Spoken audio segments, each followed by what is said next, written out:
Assalomu alaykum hammaga. Bugun CSSdan 8-chi darsimizni ko'ramiz. Bugungi darsda, o'tgan darslarimizda HTML darsida HTMLda rasm qo'yishni ko'rgandik. Endi bugun CSSdan rasm qo'yishni, lekin rasm emas, background, orqa foniga rasm qo'yishni ko'ramiz. Ikkalasini farqi HTMLdan qo'yilgan rasm bu content sifatida bo'ladi va undan keyin va oldinga qo'yilgan narsalar tepada va pastda turadi. Lekin background qilib berilgan narsa bu kontentlarni orqasida fon sifatida turadi. Bugungi darsimiz uchun bizga e, box kerak bo'ladi. Box deb nuqta box deb enter bossam div tagi ichida box klasslik demak tag ochib beradi. Hop, hozircha shu holda turadi va CSSdan stil beramiz. CSSlarim ulab olganman.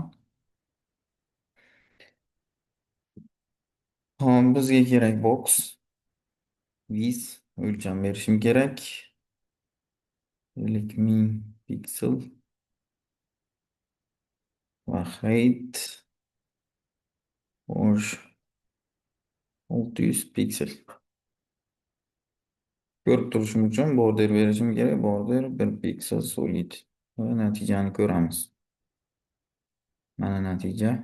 O'rtaga keltirishim kerak. O'rtaga keltirish uchun margin 50 piksel avto. Mana, o'rtaga keltirib oldik. Hop, endi background qanaqa beriladi? Background image. Background image deb URL ichida rasm manzili beriladi, linki. Qo'shtirnoq ichida bersa ham bo'ladi, qo'shtirnoq qo'ymasa ham bo'ladi. Hop, bizga bitta rasm kerak. Rasm. Hop, rasmlardan bittasini olamiz. Mana shuni olamiz. Hop, mishkan o'ng tarafini bosib, copyright URL kartinka va qo'yamiz Ctrl V bilan. Xo'sh, natijani ko'ramiz.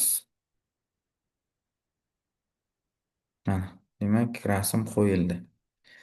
Va rasmga e'tibor bergan bo'lsangiz, rasm mana bu joygacha edi o'zi. Yetmaganiga esa davomidan qaytalab X va Y bo'yicha qayta qo'yadi. Keling, kichkinaroq rasm olaylik. Image 100 pikselga 100 piksel.